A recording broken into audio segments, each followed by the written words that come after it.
I'd like to welcome everybody to this last session of the Rocky Mountain MS Center's Fall Summit.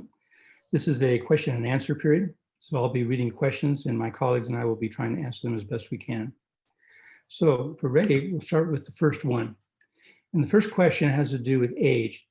And the question is, there's actually several questions here, and they relate to, are there any new findings or interesting bits of information about the effect of aging on MS, about neuroplasticity, about the benefit of learning new languages or exercising, and how age affects the progression of multiple sclerosis, particularly after the age of 60, and do the MS medications, particularly Ocrevus, work in people over the age of 60? And one particular question was, if I'm 65 years old, and I've been very stable for 19 years, should I consider stopping my disease-modifying therapy because Medicare will not allow copay assistance from a drug company? John, would you like to take that one? Sure, I'd be happy to I'll try to answer all those. So as you undoubtedly heard in my talk today and other talks, there are definitely age changes with multiple sclerosis. And we think that these are linked to very specific changes immunologically inside the brain as well as potentially outside the brain. And so, but there are also aging related changes that occur with all of us, including patients with MS. And it is true that neuroplasticity, for example, does diminish as we age. So does repair, it diminishes as we age, but there is repair that goes on inside the nervous system. And so there are a number of things that change both with MS as well as with normal aging. And the two together are what we see as people age with MS. The focus of many of the talks I've given in the past has to do with the utility of the medications as people age. And it's clear that the medications that are presently available are more effective in younger patients. That doesn't mean that there's no impact of those in patients who are, say, over the age of 55, 65 or so, but it means that the effects that we can measure are somewhat limited with regard to relapses, scan changes, and things like that. It's also possible we're not measuring things as well as we might in the office. For example, there might be subtle changes in cognitive function or other things that we perhaps could measure better.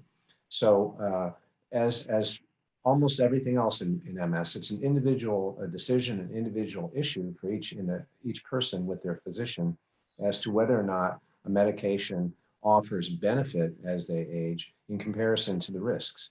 And in that regard, risks will go up with regard to, for example, malignancies or infections as people age. And again, that happens in people with or without MS. But there is some recent evidence, for example, that those risks might be greater with some of the medicines that we use as you age. So aging is a complicated issue, and it does have changes over time, and it's compounded by the normal changes of aging. With regard to, excuse me, learning languages and other stimulation for the brain, as Dr. Vollmer has spoken about with all the ways that we can either change or alter our brain function over time, we do think that it's beneficial to learn languages, to travel, to go to the opera, to read a book, to exercise especially, and any of a variety of other things that will stimulate our brain because it will help with brain reserve and cognitive reserve. And so in a big sense, it's difficult to prove these things, but the data that does exist would support that in not just MS, but also in other conditions as well. I wouldn't say it's as big an impact as we would like. You can't reverse aging, but there are impacts and they are important. So stimulate your brain does matter. With regard to Medicare specifically, Medicare, as many of you know, has a very specific formula for covering medications as well as other therapies. The sort of 80-20 split, and with supplements often picking up the 20% that is not covered by Medicare. Also, Medicare has a very specific rule, as does Medicaid, that they do not allow copay assistance directly to the patient from pharmaceutical companies, which many people who have commercial insurance use to help pay their copays and deductibles. There are ways that the pharmaceutical companies have somewhat gotten around this by setting up foundations and other things. And with each drug and with each individual, and perhaps with the supplement that they use, you might get a different answer. But I would caution to say I wouldn't use Medicare and going on to Medicare as a primary decision maker with going off of medication or considering that. That is one of the factors, and certainly financial issues are important. but I would not use that as the primary decision maker when going off a medication. So talk to your doctor, talk to the companies, see if they have an assistance program that is allowed through Medicare with perhaps a separate foundation. I think I covered everything there. Okay, thank you. Next questions, there are two questions about symptom progression. And first one is, could you explain why intermittent numbness could be MS related due to where the lesions are on the spine and yet not be considered a relapse? And the second question is similar, is what is happening with the disease when the MRI is relatively normal with no new lesions, the symptoms are getting worse? Dr. Alvarez, would you like to address that one? Sure, I'd be happy to. So a lot of times we look at MRIs and we rely on MRIs a lot to try and evaluate what's happening with the disease process. And I think in relapsing MS, we have a pretty good understanding that the little white spots that we're very used to kind of seeing probably represent and probably correlate better with those attacks, bouts, exacerbations, flares, episodes that we are used to seeing. The changes on MRI that we tend to look for in progression are really hard to measure, and they probably relate more to shrinkage of the brain and the spinal cord, and they're very small and difficult to measure at this point with a lot of variability from day to day. In progression, a lot of times then we don't see new spots come up, and we often get this question of how can I be stable according to my MRI, but I'm getting worse. And I think that's probably one of those representations where we're seeing a little bit of that atrophy or shrinkage that occurs on the MRIs that we just have a hard time trying to evaluate. And so the symptoms fluctuate a lot because of our ability to kind of compensate for them. The analogy I tend to use is, if I pull an all-nighter the next day, I'm going to have a very hard time kind of thinking. I didn't have something that really affected my ability to concentrate or memorize something, but I'm just not going to be able to do that as well during that time. And so when you're tired, you're fighting an infection, under stress, not sleeping well, and those kinds of things, it's fairly typical for symptoms to kind of come up because you can't compensate for them as well. And so that fluctuation of symptoms is very typical. We often will see this even just as symptoms get worse at night versus in the mornings where we feel a little bit better. And so it's a fairly typical to be able to see that with the fluctuating symptoms and kind of the progression with a, again, relatively stable MRI. Okay. Next question is similar, but it has to do with progressive MS. And the question is, first one is progressive MS. Do you have survival tips, suggestions for resources, support groups, financial self-defense, in-home caregiving? And then the second one is, what are the most promising and effective treatments currently available for people with secondary progressive MS? Dr. Corboy, would you like to try that one? Sure. So progressive MS remains the greatest unmet need for multiple sclerosis. And when we're talking about progressive MS, we're often referring to progression of symptoms, especially with walking, cognitive function, bowel and bladder function, and as well upper extremity function that is independent of an acute relapse. The therapies that are presently available, that are the so-called disease-modifying therapies, may have some impact on progression independent of relapses, but it's relatively modest as people age. There are new therapies which are being studied. May have heard a little bit today about the BTK inhibitors, for example, that may have an impact both on the immune system, but also the so-called adaptive immune system, but also neuroprotection by altering different aspects of the immune system inside the nervous system. That's a potential way that newer therapies might be beneficial. There are also reparative therapies to advance protection of myelin, and also even regenerative therapies, potentially with stem cells and with other therapies. So there are some therapies that are focused not so much on the adaptive immune system, but focusing on those things that are relevant to progression. With regard to what you can do today, the same things that we're normally suggesting for everyone: stay as healthy as possible, as close to your ideal body weight as possible, exercise as much as possible, use physical therapy, use adaptive devices, use Ampira or other medications that are symptomatic therapies, control other symptoms such as spasticity and bowel and bladder, working on cognitive maintenance of cognitive function. All of those things are relevant for progressive MS as well. And there are a variety of other therapies in the pipeline for progression. The concept of home care is also quite important. home care is going to be related in part to your ability to get it, will be related in part to financial issues, insurance issues, what's available where you live. It might be very different in a rural area compared to an urban area where there might be, for example, more choices. So that's going to be individualized, I think, for each particular person. The main thing, though, is to remain socially interactive, to remain as physically active as possible, and to stay up on what the potential treatment changes are that are coming over time, I think. Thank you. So we're going on to symptom management here. And the first one is a question that is fairly direct and says, can you die from MS? So I'd like to go back and just explain this a little bit. The answer is yes, and that was particularly true before the treatment era began in MS in 1993. And at that time, the average lifespan of MS patients was decreased about 8 to 12 years from healthy controls. And the cause of death was related to increasing disability that led to loss of normal protective reflexes we have to prevent aspiration pneumonia, urinary tract infections, and sepsis, skin breakdown, malnutrition. So the early death in MS is related to the complications of the neurological disability.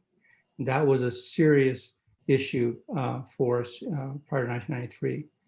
However, there was a study published last year that looked at the number of people in the United States that are living with MS and comparing that to what we had before. So in the 1990s, 2000 range, there was an estimate that we had about 400,000 people with MS in the United States. And the study published last year looked at the number of people living in the United States with MS up to 2010, and then they extrapolated that to 2017. And basically, when you extrapolate 2017, we have over 900,000 people in the United States that are living with MS. And if you look at the ages where that's increased, that's primarily in people who are age 50 or 60 and older. In other words, the increased number of people with MS is not so much due to more people getting MS, it's due to people living longer. And I think with our modern therapies, particularly if we are able to treat early, that this disease is no longer a major threat to living a normal lifespan. But it does require early diagnosis and treatment with effective therapies, with constant safety monitoring, as well as adopting a healthy, active lifestyle. So yes, people can die from that, but the chance from MS, but the chance of doing that is dramatically declining in the modern era. I'd like to go on to symptom management, and these range from questions about should you avoid gluten, dairy products, in vaccinations where they're grown in egg products in MS, and would that improve symptoms? Other questions that have to do with spasticity. What are the medications for treating symptoms such as spasticity, stiffness, and numbness in lower extremities other than baclofen? What about the twitches that occur when people go to bed at night from MS? And can they be treated? And then, are there other alternatives available or recommended instead of gabapentin and Ritalin for MS symptoms, particularly the gabapentin, which is used for spasticity and neuropathic pain? And anything we can do to improve walking in patients and combat fatigue. So Dr. Alvarez, would you like to take that one on? Yeah, sure. Give me the short one.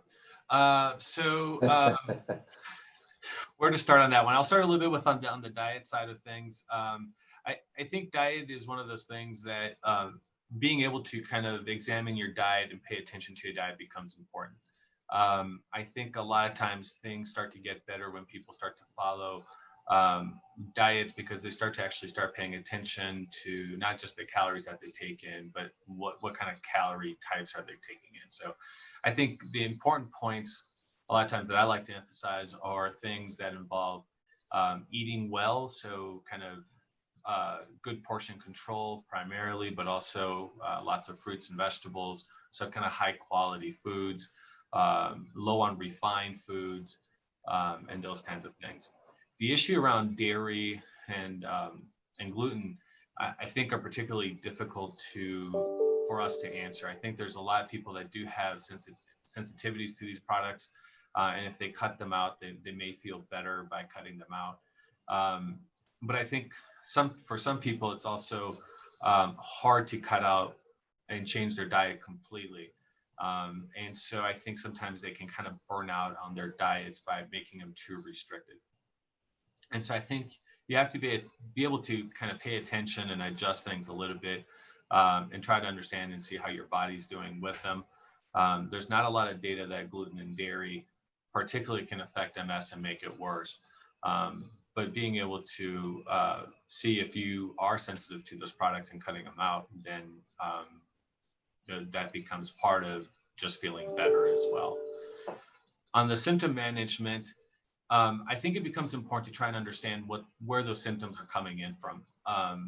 Fatigue particularly is the most common symptom, often represents because it's one of the symptoms that can be affected by many things. So lack of sleep can be an issue, and sometimes the idea of trying to make somebody a little bit more awake by making them sleep a little bit more at night is maybe kind of counterintuitive. But there's a lot of things that can affect sleep. If it's issues around bladder control and having to get up at night, trying to address that becomes important. If it's because of spasticity, pain issues, and trying to do better control at night, when we tend to see some of the worst pain, that can become important. And so we don't necessarily mind using things like Neurontin and baclofen, which can be kind of sedating at night, but it can become an issue of using them during the day. And particularly for that, a lot of times these medicines have issues around tolerability for patients. And I think it becomes important to try and work on other things. We already heard a little bit about the exercise potential and how that can help working on those sleep aspects. One of the products that we often hear in Colorado, and it's fairly prevalent conversation topic for us, is cannabis products. We like not to have those being smoked. If we can avoid vaping, that's even better. And the ability to kind of use oral, sort of like edibles, products, oils and things like that can be beneficial a lot of times for sleep, for helping with some of those spasticity and pain issues, particularly at night. We don't see issues with the purified products, but again, we do have issues kind of like with tobacco products, less with the nicotine, but with the coal tars and all those other things that go with it when you start to smoke those products.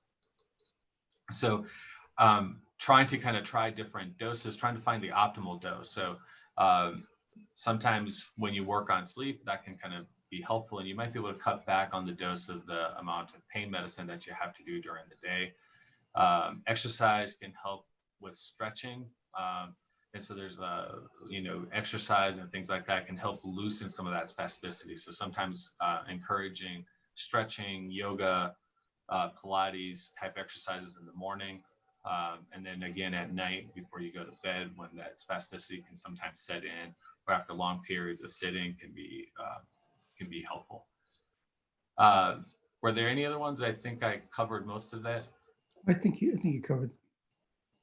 You might just also mention for people with severe spasticity, oftentimes Botox and or baclofen pumps can also be useful. And you can modulate baclofen pumps, for example, to give more at night or in the early morning before people get out of bed. Of course, that's a relatively more extreme intervention, but can be useful for some with severe spasticity. If I could just mention that there are pharmaceutical products that are 50% THC and 50% CBDs, cannabinoids, that are approved for treatment of spasticity and neuropathic pain in Canada and Europe. And there's now a multi-center trial going on in the United States with a similar product, hopefully lead to FDA approval. So there will be hopefully a pharmaceutical version that may be a little bit more reliable. The next question is for Dr. Corboy.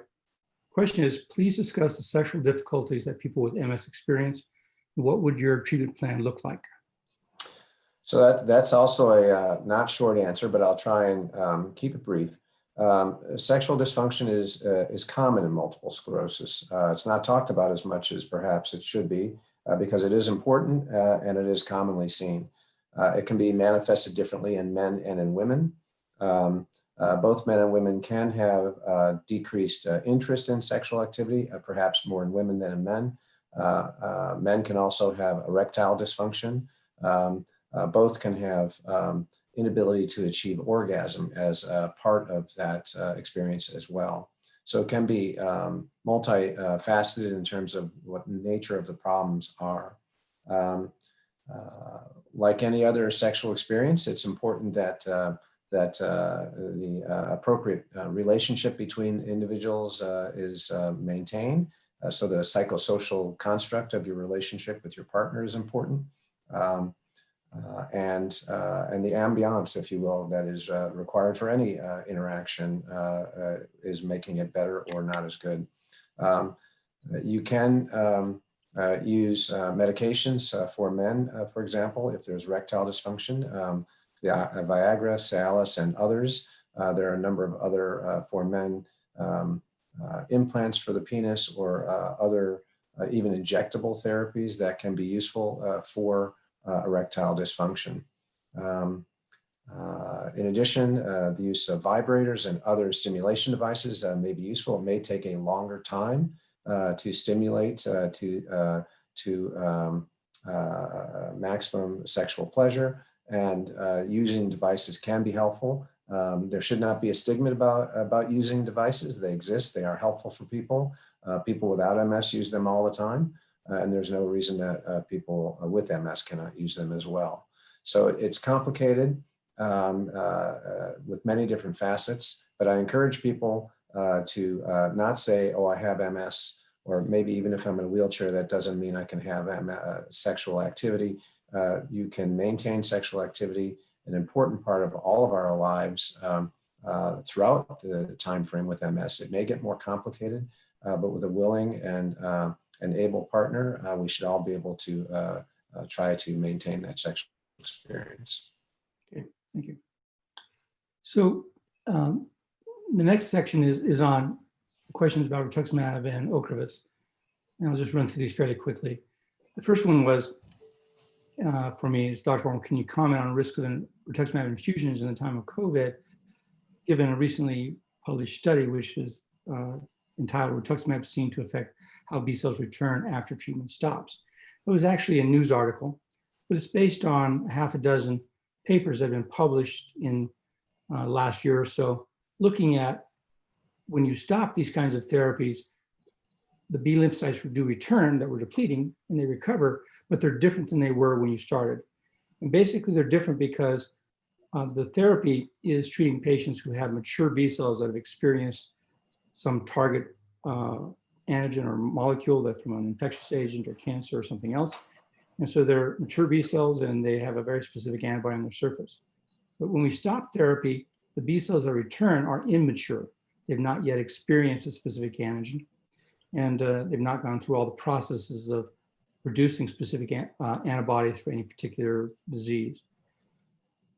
That is probably partly a risk factor for COVID if it occurs, but also just the reality is that this class of medications does suppress the immune system slightly. And about 8% of patients will drop their antibody levels, and decrease in antibody levels does increase the risk for infections, including COVID. Recent data suggests, as you probably heard from Dr. Alvarez, that there may be up to 2 to 3 times increased risk of patients having more severe disease and ending up in the hospital or worse. The risks are still relatively low for younger, healthier people, but for older patients and people like me, they are substantial, and these are important issues.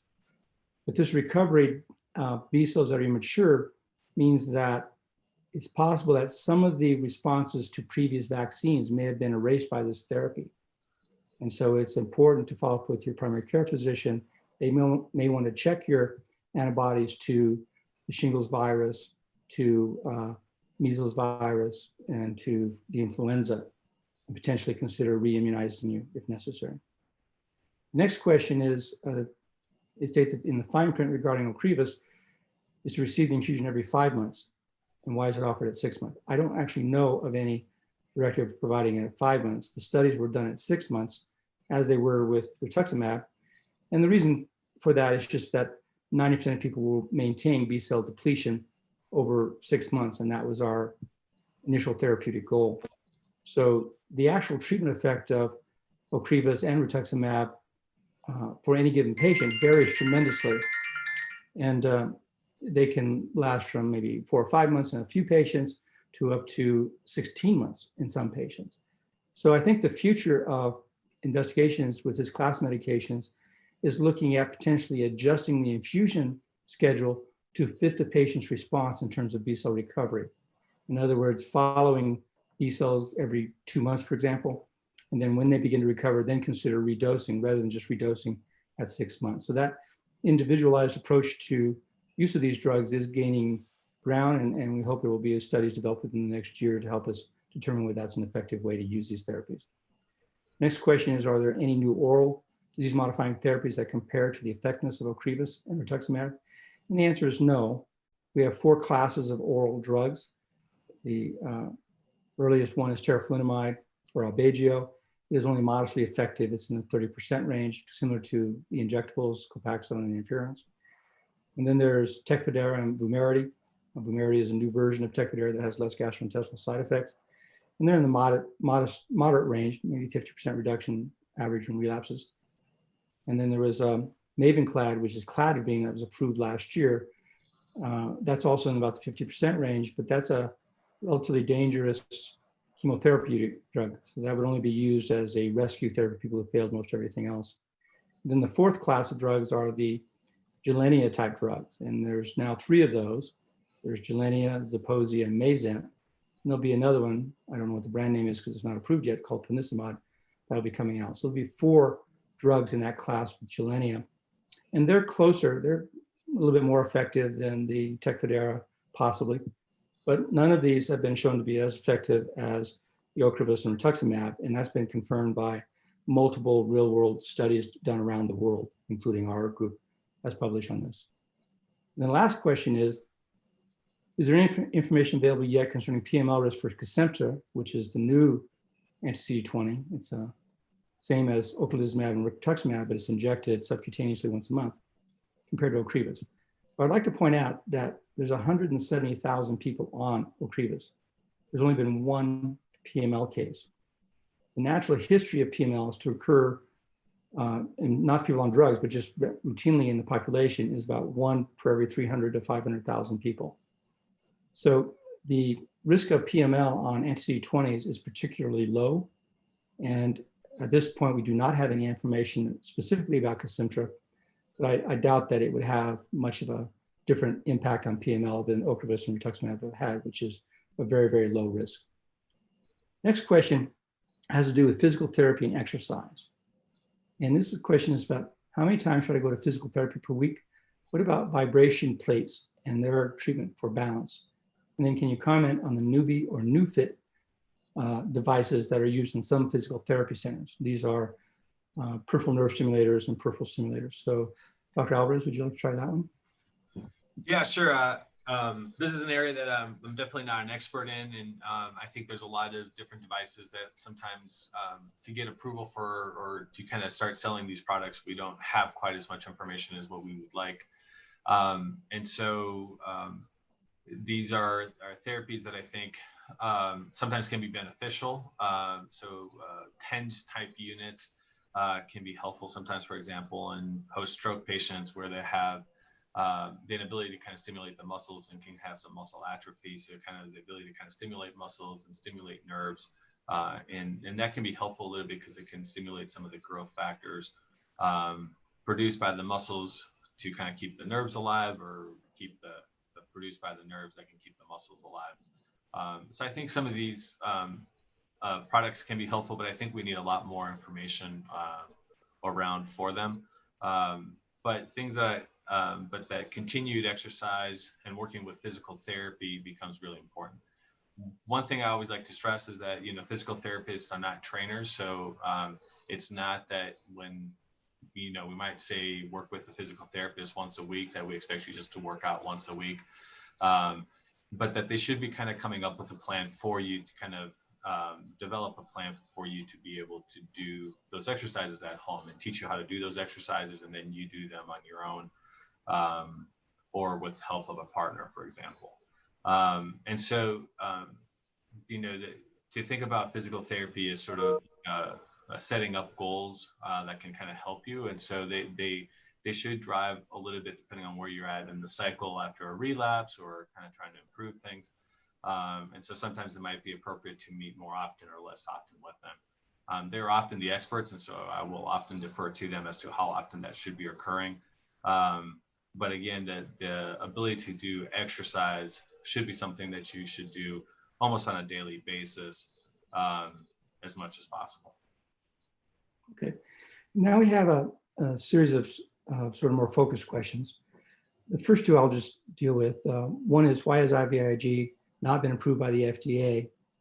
And why will my Medicare only pay for it if I have full-blown symptoms? Because it's very expensive. The reason it's not approved by the FDA is because there were large multi-center studies, or at least 2 large ones, that failed to show any significant benefit. So it has not been demonstrated as a truly effective therapy in MS. It is sometimes used to treat people who have had a recent relapse based on some very small studies, but it doesn't have a role in the chronic management of multiple sclerosis. Next question is there an immunological link between MS and erythema nodosum? And the answer is no, I don't know of any. By and large, MS patients are not really subject to most other inflammatory diseases, unlike rheumatoid arthritis and type 1 diabetes, which are, but this disease seems to be pretty much restricted to the brain. And then I'd like to ask, there's a question about, are there any books for further reading about MS that you would recommend? Do either of you have a recommendation for that?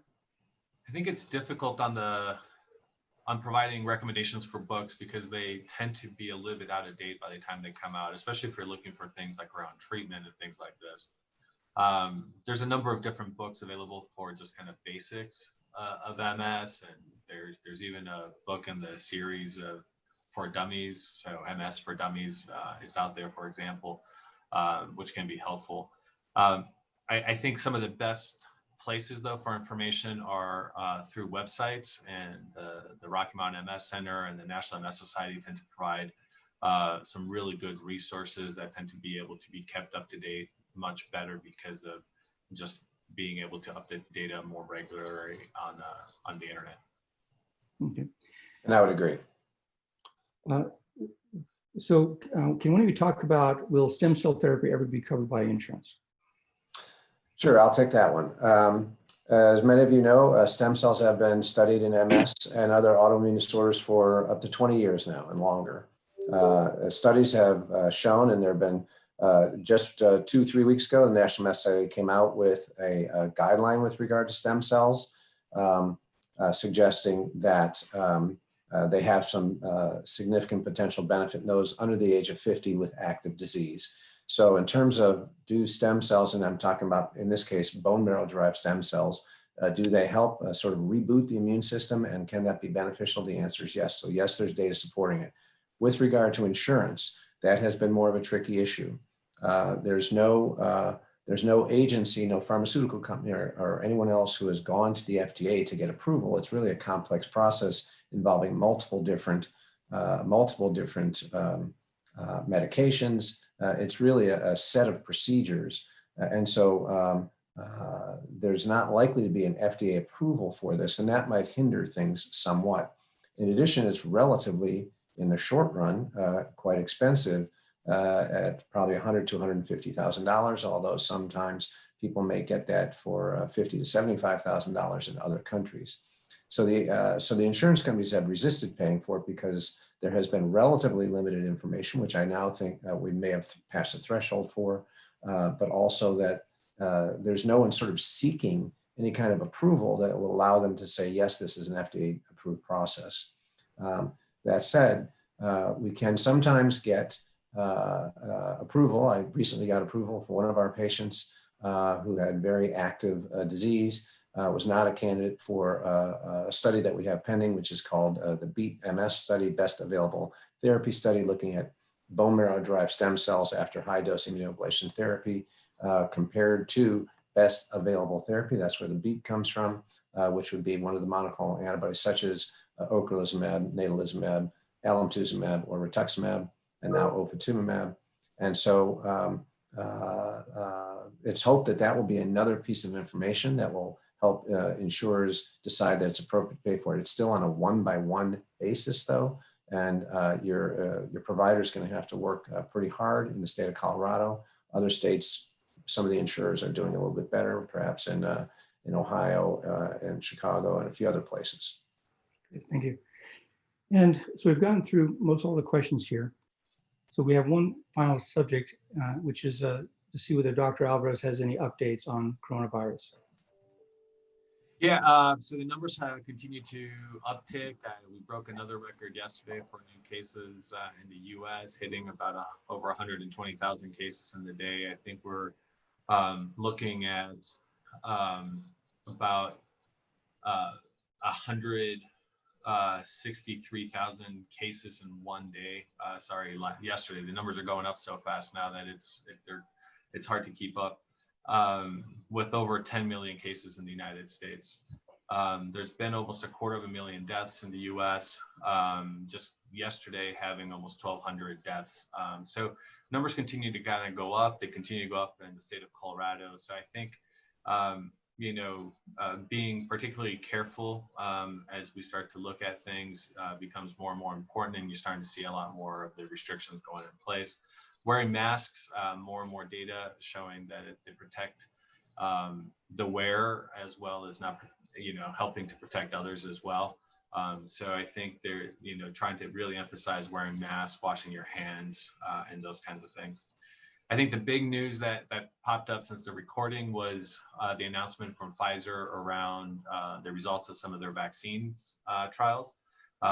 So just to provide a little bit of information on that, there's 2 leading vaccines being looked at in the United States, Moderna in collaboration with Oxford and Pfizer in collaboration with BioNTech, which is a German company. Both of these are a different type of vaccine than what we're typically used to, in the sense that they involve messenger RNA types of vaccines. This involves a little bit of the difference that we've had in the past with sort of shipment and transport and stability of the vaccine. And so you're often hearing about these vaccines requiring to be shipped in dry ice and maintained in dry ice. And that has to do a little bit with the stability of that mRNA product. Both vaccines are 2 shots. The Pfizer vaccine is every 3 weeks. The Moderna vaccine is every 4 weeks. And the great news that came out from Pfizer's study was that there was a 90% decrease in number of cases. I would emphasize that these are preliminary data, but very promising data. The trial is still ongoing. The way that the study was designed wasn't a certain amount of time. It was waiting to see how many events would happen. And when the study will be over once they reach 164 cases. They're negotiating with the FDA, and they had an interim analysis. So once they reached a certain goal, then they were going to start looking at where they're at. They reached that goal Wednesday of last week. They analyzed the cases on Sunday, and that's why we heard the data on Monday of this 90% reduction in cases. It's probably likely that we won't hear the full results until probably end of December, early January. There's also safety data that needs to come out, and that's we'll have to wait until 2 months after the second dose, and not everybody's even received the second dose in that trial yet. So there's still a lot more information to come, and that's part of the reason why we're not starting to see the vaccine yet. It seems like these vaccines are fairly easy to produce in some regards. And once this becomes available, we might be able to get over 1 million doses by the end of the year if everything kind of continues on track.